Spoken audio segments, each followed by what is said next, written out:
Shalom, Kohala, Yahweh Bashem Nawashai, Bashem Wakakadash. Double honors unto the apostles and the elders. Salutations to all my fellow laborers doing this work in truth and sincerity, risking their lives and their freedom to do so now more so than ever. To the scattered elect that are scattered around the four corners of the earth, that be like unto the speckled bird, the Israelite foreigners. And to the Akwath that are listening and learning, to you I say Shalom.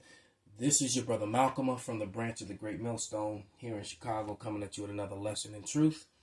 And I'm going to profile a video that was put up by Street TV. This video, I woke up to this video, was sent to me by one of the younger brothers in the camp, the brother Tazawar. I watched the video probably about 10 times already. I put it in orders. In the orders room, in the group me, for our camp group me, for all the brothers to watch it and to share it and to save it, download it. Because this is one of those videos that would eventually disappear off the YouTube for sure. I even sent it to some of the heads up top, out in New York and Connecticut. And I'm also going to read from the book Christopher Columbus and the participation of the Jews Christopher Columbus and the participation of the Jews in the Spanish and Portuguese discoveries by Mayor K. Serling. I'm going to read pages 95 to 99, and that because that section of the book is called Indians and Israelites. So these heathens and these Edomites have always known who we are. This has been one of the world's biggest kept secrets, is that the Negro, Latino, Native Americans are indeed the bloodline Israelites that's spoken of in the Bible, and not the Jewish people. That Jewish, Shlomo Sand, the professor at the Israeli University some years ago, wrote a #1 book, a bestseller, that was called The Invention of the Jewish People. They made it up, just like whiteness was made up and blackness was made up. This Latino and Hispanic, all those are made up social constructs made up by them. So, but before I play the video, I want to, this is a disclaimer act from the Copyright Act from 1976, Section 107, Copyright Act. Allowance is made for fair use for purpose such as criticism, comment, news reporting, teaching, scholarship, education, and research. Fair use is permitted by copyright statute that might otherwise be infringing. So I just wanted to do that first, and then let's go to this video. Where this, I think his name is Danny. He's part of the Maravillas, out in East LA. So without any further ado, let's let this brother speak, and then I'll bring out a couple of scriptures, and then read those couple pages from this book. And that's it. We're from Maravilla. Okay. And you mentioned the indigenous language of was it the Aztecs or the Mayans? Both of them. Both of them. Mm-hmm. You said it was connected to an old Hebrew. Ancient Paleo-Hebrew. So does that mean that language that was indigenous to what Mexico and Central America is today was a Semitic language? Yeah, so what the schools teach you is an indoctrination. You get inducted into this indoctrination of what they want to call you, or what they tell you that you are. So, for instance, our people get called Hispanic, right? So Hispanic, not knowing what that term means, we call each other Hispanics, but that was under the Spaniard captivity. When the Spaniards came in 1492 and, raped, robbed, and pillaged, the people of Mexico, how they knew you were under that captivity was by calling you an Hispanic, how you belonged to a family of a Spaniard that took you worked on their plantation, you were given their last name, like my last name, Ayala. That comes from whatever captivity my family got taken into, and maybe we have to work on fields, whether it was picking, tobacco, or whatever that family had us doing, that's what we did. Now, Latino is different. Latino's under the Grecian captivity. That's if you were Latino, or how they differentiated the both of them is Latino actually meant that your bloodline dated back to a Grecian or a Greek, and people that are from down south, Guatemala, El Salvador, just South America, they're not Latino. Their dads aren't Greek. we're still of this brown race. You know, like they call, you know, black people or African Americans that are here now Africans, and they're not from Africa. They actually just got taken into captivity in Africa while fleeing Israel. Africans are Hamites. They're from the tribe of Ham. So they're just a different people, and that's why people in Africa don't accept the blacks that are here, the so-called blacks that are here in America, because they say those aren't our people, you know. And you know, history, they won't teach you. You know, in my era, they taught us a little bit of Aztecs and Mayas and Incas, just a little bit, but they never tell you how our people got here. They never tell you. You know, we came from somewhere. They'll never tell you, you know, how we read the stars. We used a thing called cenotes, which were these ponds, reflection ponds, to read the stars. While Columbus was looking up at the stars, trying to read them, trying to find these holy people that had a blessed land that was promised to them, full of riches and rich soil and all this and that. He was looking up at the stars, and he didn't know how to use geometry using the reflection ponds, and that's how we got here. Our real name is not Aztec; it's Issachar. That's our real name. They gave us the name Aztec because it means people of time, because we kept time in numbers. So we can stop it right there. So they know that they're the tribe of Issachar. All right, and a couple quick scriptures. This is Jeremiah 50 and 33, which, you know, I used to bring out this scripture so much that if you Googled it, my face popped up. And it might still do it. But nevertheless, this is Salakia.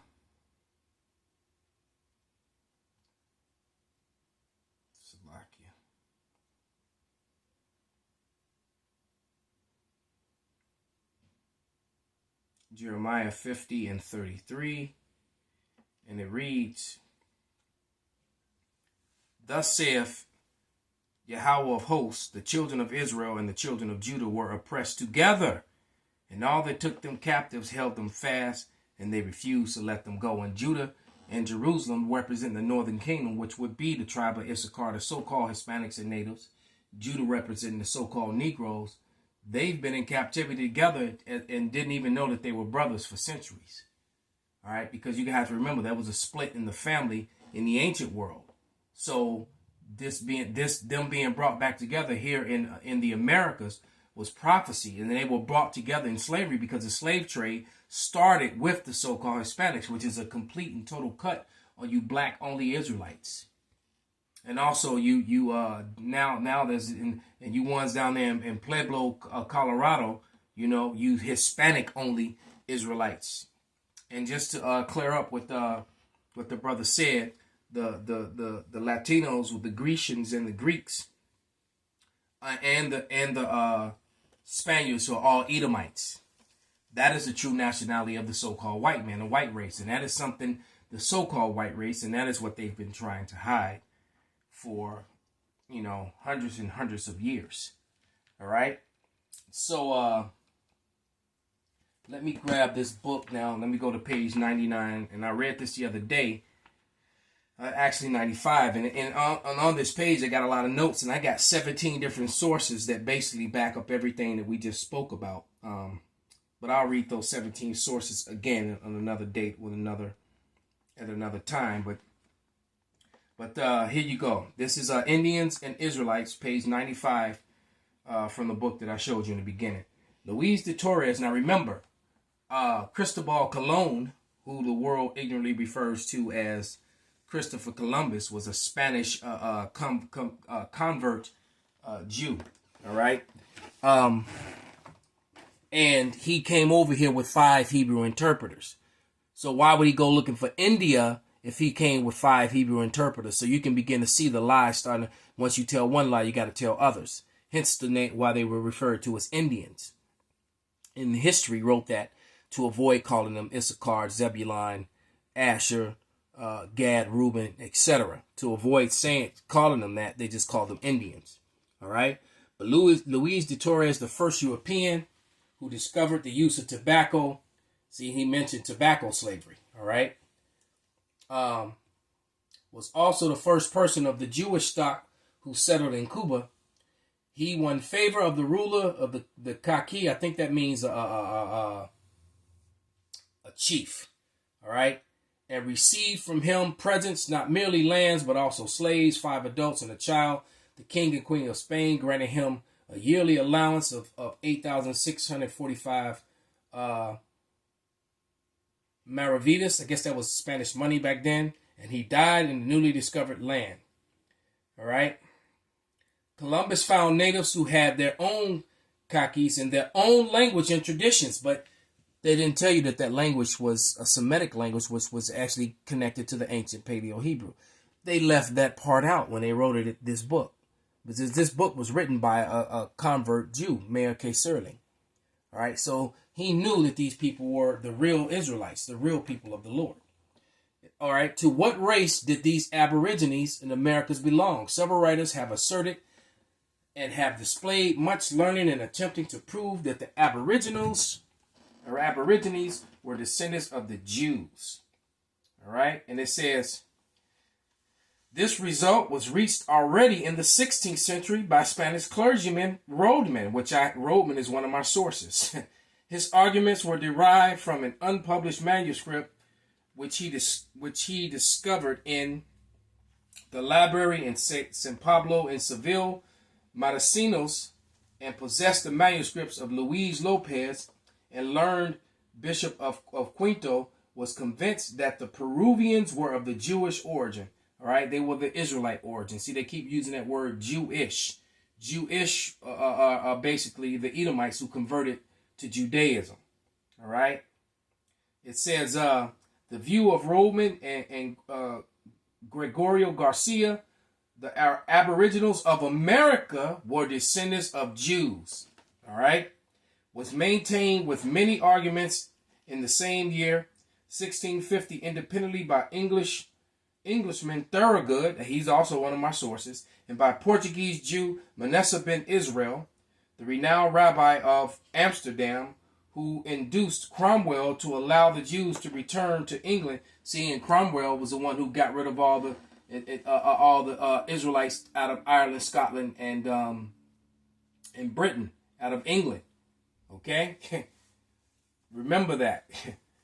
A Portuguese Moreno. Now, Moreno, when you look up the definition of Moreno, it tells you there's a Negro, a Jew, or a Moor, because those cryptos Jews, those Moriscos, all right, which many of them were race traders because they actually helped oppress and take their own people into captivity, working with ESAU, Edom. Many and a lot of them will refer to themselves as Moorish today. All right, it says. The Portuguese Moreno of Villafort, who strange to say, also called himself Montesinos, and afterwards assumed the name of Aaron Levi, informed Manasseh that he had mingled in South America with Jews of the 10 tribes. See? And where will we find that out? In the Apocrypha. All right? And second Ezra 13 and 40. So that's where they came from. It gives you how they left the so-called Middle East, sailed around out into the Arabian Ocean, down around the Horn of Africa, and over into the Americas. It explains that. All right.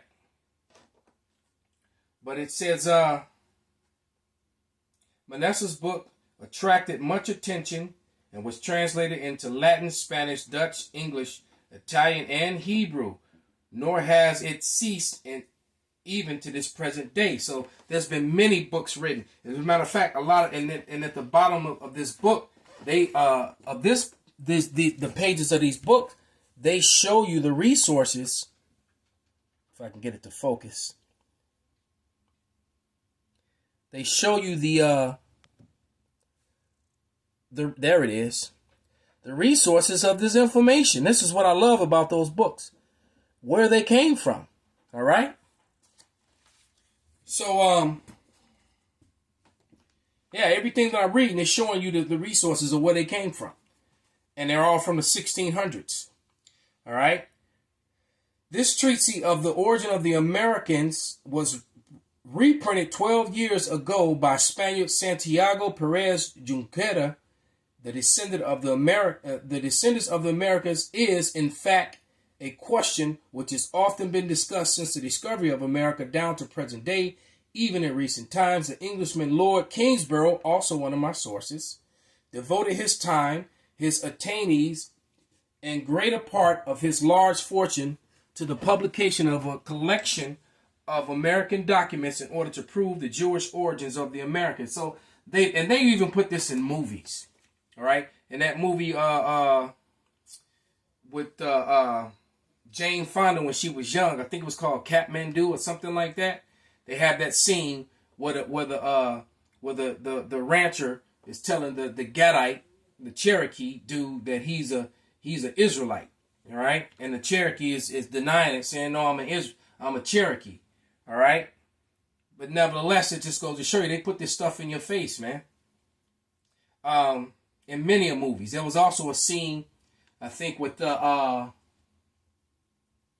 what's his name? He used to be one of my favorite actors until I learned he was connected to all that pedophilia shit. With Barry, it was Barry Pepper and a dude who played the cripple in the movie. Damn, he's a damn good actor too. He played the cripple in the movie Usual Suspects. You know, the whole Kaiser Soze scene where they talk